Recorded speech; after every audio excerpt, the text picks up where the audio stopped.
দিনটা ছিল রিমির জন্মদিন, আর জন্মদিনের দিন সকল ক্রিয়েটাররা যেটা ভয় পাচ্ছিল ঠিক সেটাই হলো। তাছাড়া রিমির জন্মদিনে কি কি খাওয়া দাওয়া করলাম আর আমি কি গিফট দিলাম সকলটাই তোমাদের ভিডিওতেই দেখাবো।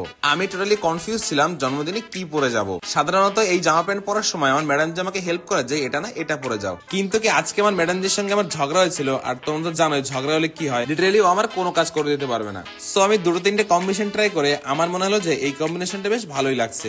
নেক্সট তৈরি হয়ে চলে গেছিলাম দীপদের বাড়িতে। এখন আমাদের সব থেকে বড় কাজ রিমির জন্য গিফট কিনতে হবে।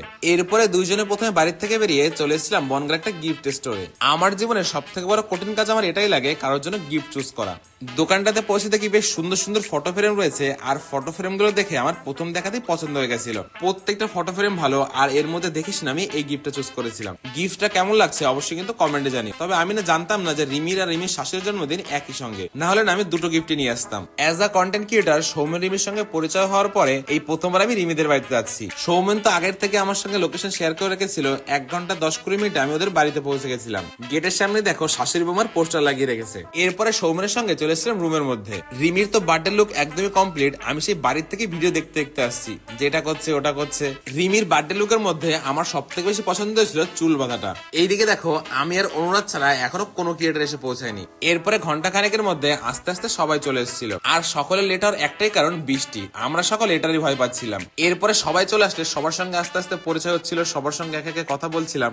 এখানে অনেকে এমন ছিল যাদের সঙ্গে আমার আগে পরিচয়, আগে দেখা হয়েছে, আগেও কথা হয়েছে। তবে কিছু কিছু ক্রিয়েটার এমন ছিল যারা আমার ভিডিও দেখে, আমি তাদের ভিডিও দেখি, তবে সামনাসামনি কোনোদিনও দেখা হয়নি। এই যে ঠাকুরনগরের কাউতালি গ্রুপটা, এদের গ্রুপের নাম কাউতালি গ্রুপ কেন সেটা আজকে আমি কথা বলে বুঝেছিলাম। বেশ মজার এরা। সবার সঙ্গে তো কথা বলেছিলাম, তবে এই মানুষটা, এর ক্যারেক্টারটা একদম মানে জাস্ট ওয়াও। প্রায় 20 থেকে 25 মিনিট এক জায়গায় বসে আমরা একটু গল্প করেছিলাম। মানে কি বলবো, 25 মিনিট আমার মুখের থেকে হাসি একদমই যায়নি। মানে একদম ইনসানি লোক একটা। দাদাকে কে কে চেন অবশ্যই কিন্তু কমেন্টে জানিও। এরপরে এখন হচ্ছে কেক কাটিং এর পালা। দেখো যেহেতু দুজনেরই বার্থডে, দুটো কেক এনেছিল। এই দুটো কেকের মধ্যে তোমাদের কোনটা ভালো লাগলো অবশ্যই কিন্তু কমেন্টে জানিও। দেখো আজকের জন্য রিমি আর কাকিমা হচ্ছে সব থেকে বড় সেলিব্রিটি। এখানে সকল যত ক্রিয়েটার আছে সকলে মিলে প্রায় 50 মিলিয়নের বেশি ফলোয়ার আছে।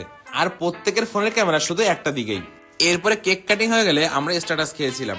স্টলে ছিল ফুচকা, কফি, পকোড়া। তবে আমি বেশি পরিমাণ খাইনি, বেশি খেলে পরে ভাত খেতে পারবো না। নেক্সট ওই 4টা নাগাদ আমরা সকলে মিলে খেতে বসে পড়েছিলাম। আজকের মেনুতে কি ছিল চলো সেটা এক ঝলক বলছি শোনো। প্রথমে ছিল চিকেন সাটে, এরপরে ছিল ভাত, ডাল, চিপস। পরবর্তী আইটেম ছিল কাতলা মাছের কালিয়া, ফ্রাইড রাইস এবং চিকেন কষা। দেখো জন্মদিন বাঙালির কাছে একটা আবেগের জিনিস, আর বাঙালির জন্মদিনে পায়েস হবে না এটা কিভাবে হতে পারে? এত কিছু খেয়ে হজম